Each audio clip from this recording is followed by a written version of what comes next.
Pataliputra's streets thrum with life, a symphony of merchants' calls and the vibrant hues of silks and spices. A river of humanity flows through crowded lanes, a bustling tapestry of daily existence.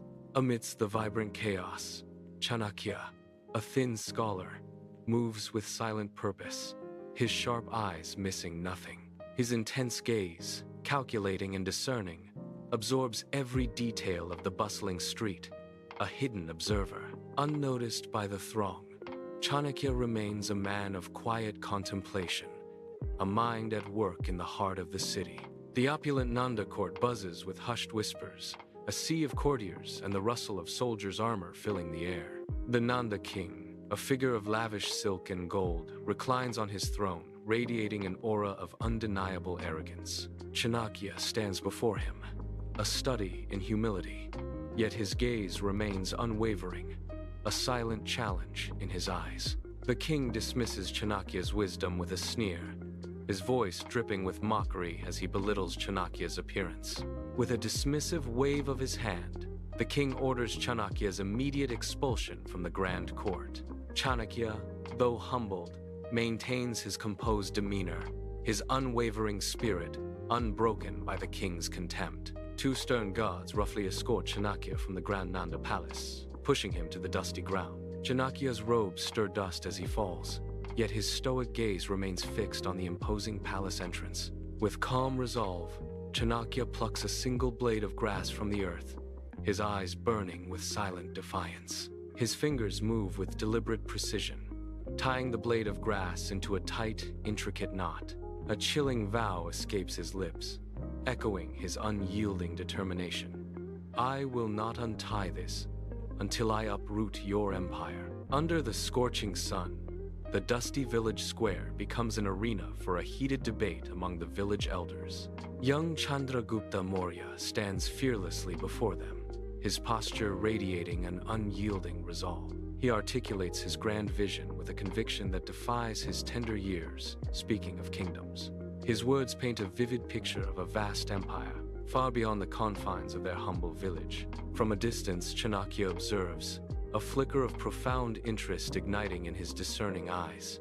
Under the relentless sun, Chanakya, robed simply yet commandingly, approaches the village outskirts. Chandragupta, a mere boy, fiercely wields a crudely fashioned wooden sword, his movements raw yet potent. Chanakya's unwavering gaze meets the boy's, seeing a fierce, unyielding fire in Chandragupta's eyes.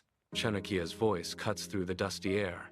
Boy, do you seek greatness? Chandragupta, with unwavering conviction, declares, I seek purpose. Chanakya, with profound gravity, asks, your path will be arduous. Do you accept this? I do, Chandragupta affirms. Years have molded Chandragupta into a young man, a disciplined blur of motion in the dense forest. Chanakya, his mentor, watches with unyielding eyes as Chandragupta practices combat, fluid and precise. Chanakya's sharp, commanding voice cuts through rustling leaves, instilling strategic acumen. Chandragupta anticipates, holds his ground, and strikes with cold, calculated precision, devoid of anger. Chanakya's voice echoes, rule your hunger before you rule a kingdom.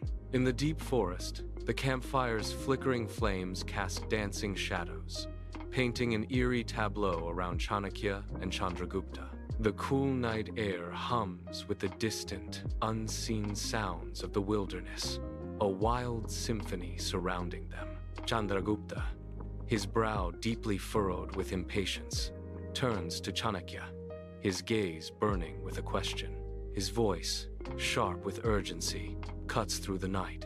Why not attack the Nanda kingdom directly? Chanakya's eyes gleam with ancient wisdom, a knowing smile playing on his lips as he prepares his answer. Because a fool attacks a wall, a wise man finds the cracks, Chanakya declares, his words hanging in the tense air. Whispers slither through Nanda's court, unseen, unheard by the oblivious king, as Chanakya's subtle infiltration begins.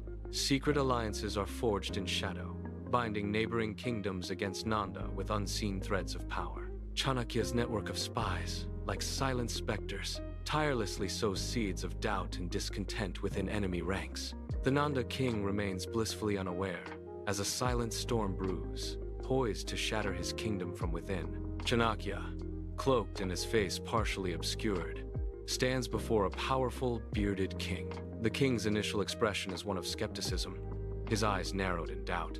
Chanakya's precise movements and measured gestures convey unwavering conviction as he speaks. The king's posture softens, his gaze thoughtful, as Chanakya paints a vivid picture of a weakened Nanda empire. In the Nanda barracks, the air crackles with discontent as tired soldiers huddle, their faces etched with simmering frustration. Low, sharp voices whisper grievances, their words a venomous chorus of unpaid wages and royal neglect. A Nanda minister moves among the disgruntled troops, his expression a careful mask of sympathy and concern. He subtly fans the flames of their anger, his hushed words igniting a dangerous spark of rebellion. The once formidable military, a pillar of the kingdom, visibly begins to show deep, ominous cracks. Loyalty erodes from within, threatening to shatter the very foundations of the Nanda kingdom. The inky blackness of night swallows the Pataliputra outskirts, a silent canvas for impending war. Chandragupta, a formidable leader, surveys his assembled forces, their silhouettes stark against the gloom. This is the precise moment, meticulously orchestrated by Chanakya, for the decisive, shattering strike. Chandragupta's eyes, reflecting faint moonlight, burn with an unwavering and singularly focused determination. The Nanda palace descends into chaos as Chandragupta's forces exploit hidden weaknesses, breaching the defenses. The Nanda king, caught in a whirlwind of surprise, grasps the betrayal and the strategic genius he underestimated. A silent, swift collapse from within engulfs the once mighty empire, its foundations crumbling underfoot. The palace, once a symbol of power, now echoes with the quiet, devastating fall of an empire. The grand palace of Pataliputra, once a symbol of the old regime, now breathes with Chandragupta's unwavering authority. Chandragupta, resplendent in his new regal attire, stands as the newly crowned king, his presence commanding. He turns to Chanakya, who stands humbly beside him, a silent pillar of strength and wisdom. The air between them is thick with the unspoken history of their arduous journey and shared triumphs. Chandragupta's gaze holds deep respect as he addresses his mentor. Acharya, we have won. Chanakya offers a subtle nod, his eyes reflecting the quiet satisfaction of a destiny fulfilled. Chanakya stands before the magnificent, empty throne, his gaze lingering on its intricate carvings. He turns, gesturing towards the bustling, vibrant city visible through the grand palace windows. Chandragupta stands beside him, awaiting his mentor's counsel, his expression earnest. Chanakya's voice resonates with conviction. No, we win only when the people sleep without fear. In a quiet chamber, the distant, joyous din of Pataliputra's celebration is a stark contrast to Chanakya's solemn solitude. He reaches into his tunic, a hand steeped in wisdom, and retrieves a small, weathered blade of grass. With a profound sigh, he carefully unties the knot, a simple act laden with untold significance. His expression is not of pride, but of deep purpose fulfilled, a vow quietly honored. The humble blade of grass, now unbound, symbolizes the completion of his long-held, arduous quest. Pataliputra slumbers under a benevolent moon, its silver glow painting the quiet streets in serene light. The echoes of joyous celebration have long faded, replaced by the hushed whispers of a city at peace. A gentle, almost imperceptible hum of a secure populace resonates through the tranquil night. A palpable sense of calm order pervades every corner, a testament to Chanakya's profound vision. This deep peace, an enduring legacy of Chandragupta's reign, blankets the city in its quiet embrace. The scene holds on this image of profound peace, the true, hard-won victory of their endeavors.